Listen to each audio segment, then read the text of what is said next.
To start using Chatsonic, you have to come to Writesonic. Okay, so you have to come to Writesonic, or you can come to your browser and just type in writesonic.com and you'll be brought into this best AI writer for creating SEO content. But then it's under Writesonic, so you can come to Chatsonic over here. You can see it at the top. So you can just go ahead and you can explore some of its benefits. For example, what we've just talked about is an alternative to ChatGPT, and it's powered by GPT-4 as well. So you can go ahead and get started if you don't have an account. If you have an account, you can just go ahead and sign in directly. I have an account, but let's say I'm signing in with a very different account. So let's click on get started. So you brought in here to start the Chatsonic platform. You can see for free trial, you have the option to use the 10,000 words count. Okay, you have the ability to use 10,000 words per month. And then later on, I will show you some of the key features as regards the payment plans and so on. And then you have the option to log in with your Google account. If you have a Google account, if you don't have, you can just go ahead and log in with your Apple account if you have one. If you don't have, you can just use your username and any email address from any platform and log in. Just request an OTP which should be sent to your email. Just go ahead and log in with it. So for now, I'm going to use my own email. So let's say I'm going to use one of my accounts. So let's say I'm going to use this one and request for OTP to sign up. Okay, so an OTP has been sent to my email. So let me just confirm that. All right, so let me just type in the OTP that's just sent, 442872, 442872. So this is the OTP sent to my account. So you can just go ahead and verify it by just clicking on verify. All right, so right now you'll be logged in. Okay, GPT-4 is here. You can upgrade to any paid plan to start using GPT-4. But for now, we're just after Chatsonic. Okay, so you can just click and we'll be brought into Chatsonic. So the first thing that you will need to pay attention here is the general overview of the platform. This looks kind of like ChatGPT. If you've used ChatGPT before, this platform kind of looks similar to it. For example, you can have over here, ask complex questions, create digital artwork. You can create digital artwork from here. For example, you can create HD images of some players or any kind of event. Or if you have specific images you are targeting, you can prompt it with those kind of questions, and it's going to give you the answer directly. And then you can give voice commands, just like the way you dictate on Google Docs or Microsoft Docs, okay, Microsoft Word.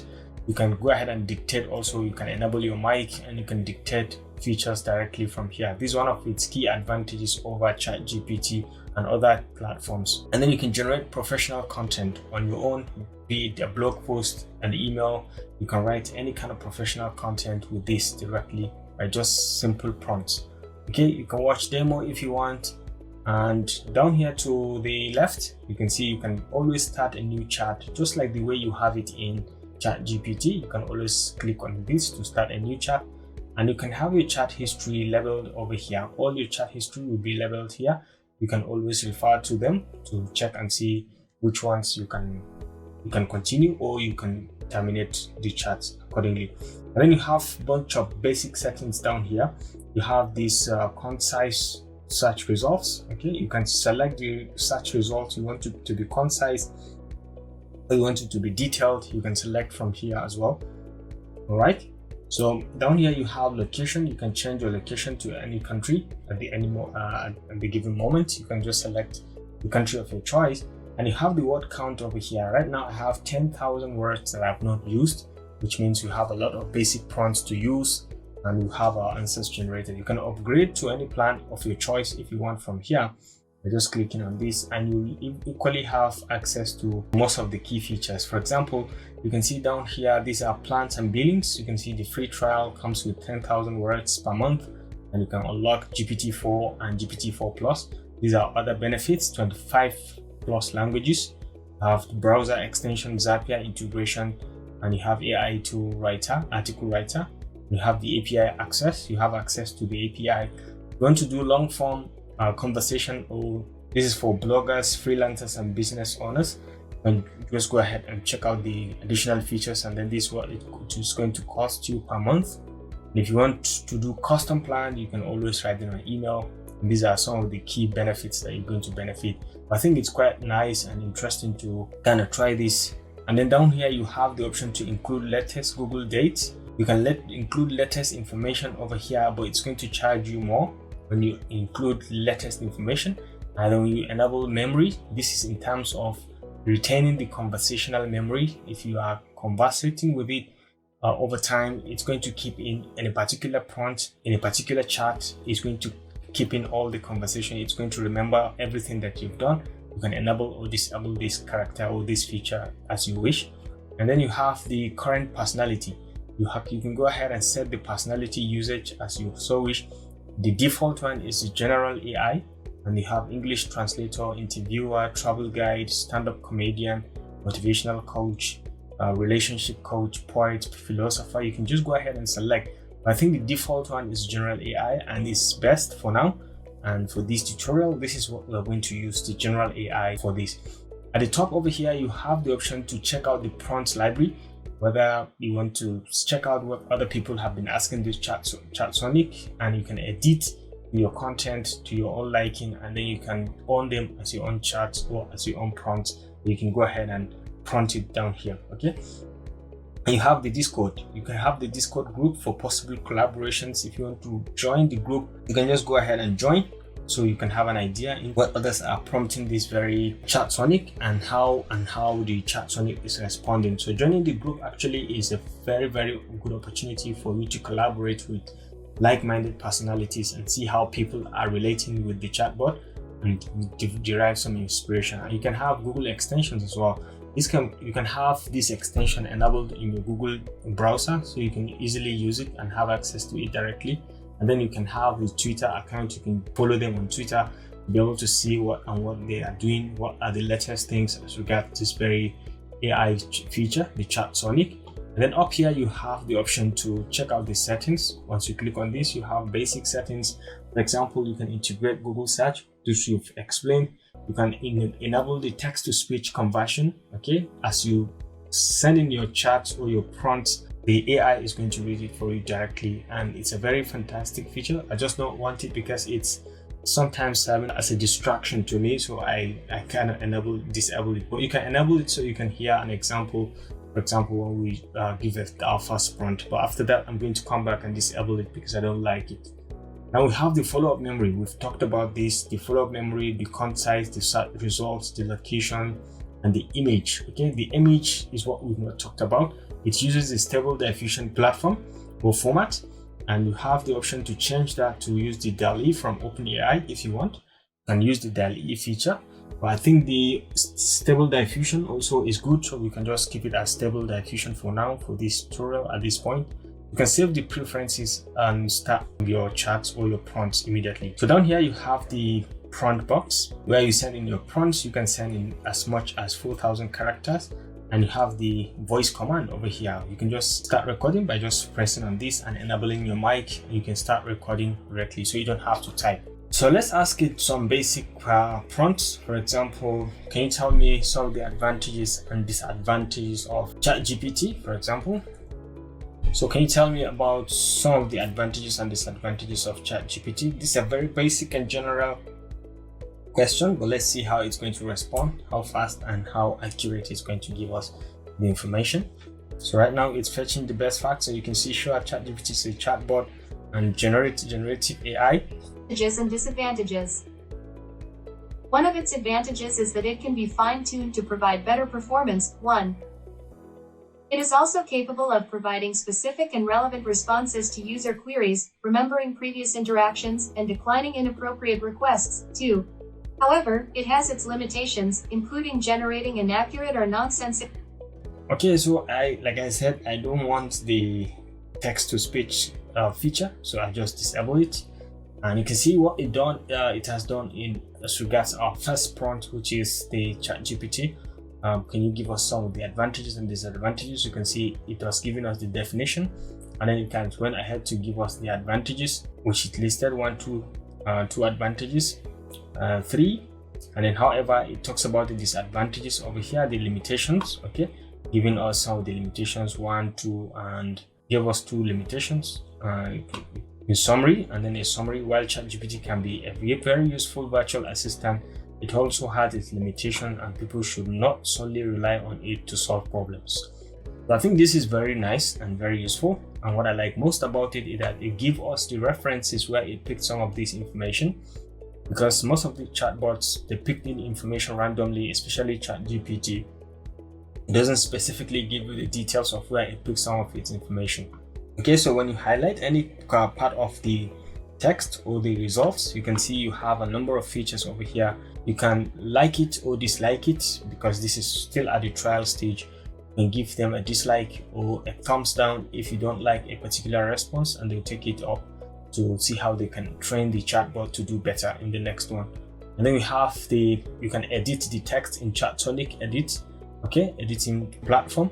You can download this directly onto your computer, the response. So what that means, if you write a complete blog post, you can be able to download it directly and use it on your computer, maybe on Microsoft Word or on Google Docs. You should be able to use it. And you can enable the text-to-speech feature as well from here. You can just, by clicking, you can enable, and you can copy to clipboard and then take it to whichever platform you want, and you paste it and continue with your editing. You can edit directly also from here, as we have highlighted. So this is very basic on how to send in the prompts and see what you can generate. So let's try to see the next thing that we're going to do, which is to see how we can use the recording tool or the dictation tool or the voice command.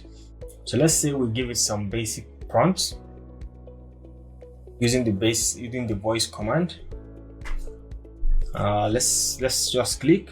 Which one should I study, science or art? So let's set this as a prompt and let's hear the results. Which one should I study, science or art? Okay, as an AI language model, I cannot make a decision for you, but I can give you the information that may be helpful for you as an help you to make an informed decision. Both art and science have their advantages and disadvantages, and the choice is ultimately dependent on your interests, skills, and career goals. Okay, studying science can help you develop critical thinking skills, problem-solving abilities, and a solid understanding of the natural world.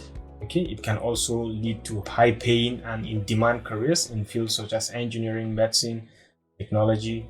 And on the other hand, now it talks about the art. Okay, it can help you to develop creativity, self-expression, communication skills, which are transferable to many fields, and it can lead to careers in such areas as graphic design, advertising, animations, and so on.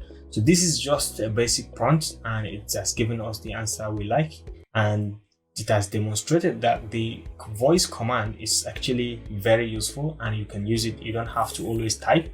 You can always use it to supplement your work, and I think this is a very good thing. It's a very good addition that shows that Chatsonic is better in this aspect than ChatGPT, and it equally gives us the references as regards where it gets some of this information that it just shared with us. So this is a very excellent feature, and I think this is a very interesting discovery. So the next one is we can try to see how we can generate some basic images.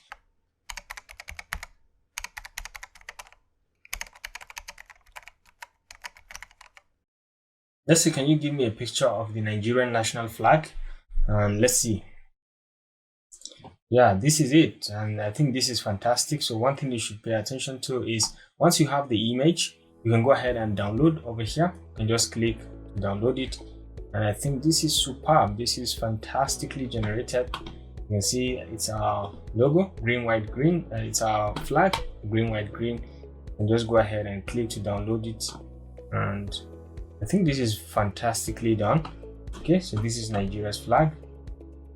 So this is how to prompt it to give you an image of anything of your choice. And this is what differs it from what gives you a heads up when compared to other platforms like ChatGPT, Bing AI, and maybe Google Cloud. So maybe I can prompt it one more time to say, can you write an email for me to Elon Musk to ask him to recruit me as a YouTuber in Twitter? So let's give it that particular prompt and ask it to write an email for me. Okay, so as a YouTuber, I'm a YouTuber with experience in digital content creation. Write an email to Elon Musk asking him to hire me in Twitter. Okay, so let's see whether it's going to write this email for me. and whether it's going to highlight some of these. Okay, so here is below is an example. Dear Elon Musk, hope this email finds you well. My name is this, so I'm just going to write my name here. I'm a digital content creator with extensive experience in YouTube and other social media platforms. Okay, so look at the other content. I'm reaching out to you today because I'm interested in exploring opportunities to work with Tesla and contribute to your mission of accelerating world's transition to sustainable energy. I believe that my skills and experience in creating engaging and informative and entertaining digital content could be useful. But I didn't say I want to work in Tesla. I said I want to work in Twitter. Yeah, not Tesla, man. This is very, very bad. Yes, he said Twitter, not Tesla. To Elon Musk on Twitter, to hire me in Twitter. Yeah, to hire me to work in Twitter, not Tesla. Why is it telling me to hire me in Tesla then? This is wrong. And maybe I have to give it a prompt, another prompt again. So let's copy this very basic prompt. I'm a YouTuber, and this. Let's give it the same prompt. Let's reprompt it. I'm a YouTuber, experience digital content creation. Write an email to Elon Musk asking him to hire me to work with Twitter. Let me rephrase it. To work with Twitter. All right. So let's see. Okay, so this is it. Dear Mr. Elon Musk, my name is this. I'm a YouTuber with experience in this. I am reaching out to express my interest in working with Twitter. Okay, this is now good. This is correct. Okay, to the company's mission and contributing to the company's mission and connecting people and fostering meaningful conversations. Over the years, I have honed my skills in creating engaging, informative, entertaining content that resonates with a global audience. I have a deep understanding of social media platforms and the power they hold in shaping public discourse. I believe that my expertise in creating high quality content can help Twitter continue to be a leading platform for meaningful conversations. I'm passionate about using my skills to create content that informs and inspires people to make positive changes in the world. I believe that Twitter offers a unique opportunity. You can see it hones out all of my skills, telling him my interest and why I think I'm the right candidate for this job and what kind of benefits I'm going to offer and how is it going to be connected to the long and short-term mission and vision of Twitter what they are about. Okay, so I'll be thrilled to explore opportunities to work with Twitter and contribute to its mission. If you're interested in discussing my application further, please do not hesitate to contact me. I'm available to meet with you at your convenience to discuss qualifications, experience, and how I can contribute to the success of Twitter. So thank you for your time and consideration. I look forward to hearing from you soon. Best regards, I don't talk my name. So I think this is very nice and this is very correct. Okay, so you can just be mindful of the kind of prompts you send it, because if you send a bad prompt, you're going to have a bad result. So just be conscious of this and be very detailed about what you want it to talk about in your prompts. The last thing that I want to talk about is the integration of Chatsonic into Opera browser. So right now, Opera has just launched the Chatsonic on its browser. So if you don't have Opera browser, you can just go ahead and download it. Come to Google and just go ahead and download Opera browser. Just like so, Opera Mini, you can see. You can just go ahead and click over here and you can download it. If you have it already downloaded on your system, you can just go ahead and download for any operating system, be it on Mac or on Windows, and you have it available also on phone, on mobile, but we have the mobile version. So you can just go ahead and download it and install it on your PC. I've just downloaded mine and installed. Let's go ahead and let me show you how the AI chatbot has been incorporated and how it can help you to better your searches and help you in your research and development. Right now we are on Opera platform. So this Opera platform, and you'll be able to do a number of things, but the first thing you need to know is you have to come to the top right over here where it says easy setup. So you just click here and you can come down to the AI prompts, the early access. You have to enable this, and then you have to enable the AI prompts in the address bar, and then you have to enable the AI prompts in the text highlight to pop up as well. So you have to enable all these three. You just make sure they're all enabled before you start. And once you have them enabled, you just go ahead and start using the platform. So for example, if you made a search about ChatGPT and how to use it, and this blog post from Digital Trends, you can just take a look at it and how you can incorporate the AI chatbot. Once you highlight any section of the blog post, you can see it just prompts in it gives you some basic prompts from ChatGPT. These prompts are from ChatGPT, and the ones at the top are from Chatsonic. So you see, the two of them had been integrated into the Opera browser. So for example, you can have ChatGPT translate this text, the selected text. You can have it create a quiz from it. So you can just click and you can see it can just help you create the quiz directly. So you can see it has created a quiz with the options A, B, C, and it tells you the answer is C, and this is the question. Okay, but the one thing that you have to know is that you have to log into your ChatGPT account from the OpenAI account for you to be able to have this access directly, and you'll be able to prompt it directly within the same Opera browser. You can send in your prompts while the answer is C. So can you give an explanation? You can give further prompts as well if you want. And just go ahead and say, why can you explain why the answer is C? Yes, you can just give this a prompt and you can see it's going to explain. Certainly the answer is C because of this, blah blah blah blah blah. It's giving you the explanation of why the answer is C. Okay, so you can go ahead and check in just like the way you have the normal ChatGPT is the exact same way. You can see the previous charts that you have with it, and you can check around and you can start a new chart. You can do all that. You can upgrade and clear conversations if you want. So depending on what account did you log in with. So this is the first feature. You can select and you can create, you can translate, you can create a quiz question, you can hide this to coworkers, you can make a joke out of it, and you can rephrase it in like Yoda. Okay, you can check out on all this and try to see how the prompts are going to work. For example, you can select this and say translate this, and it's going to ask you to translate to which language. Okay, so let's refresh this. I'll select this and say translate, and it's going to prompt it to you to specify the language. For example, I want to say translate in Hindi, and you can say Hindi, and you can see the translation in Hindi directly. Those of you who are from India can be able to read this. India or Pakistan, you should be able to read this and tell me whether it's doing the translation correct or not. So, but the whole idea is for you to see how you can do some basic prompts with it within the Opera browser. So the second chatbot that is available there is the Chatsonic. So you can see now, you can see explain this briefly. And another way is also you have to log in with the Chatsonic. You have to log into your Chatsonic account. So you have the option to log in directly. So let's say I'm going to sign up.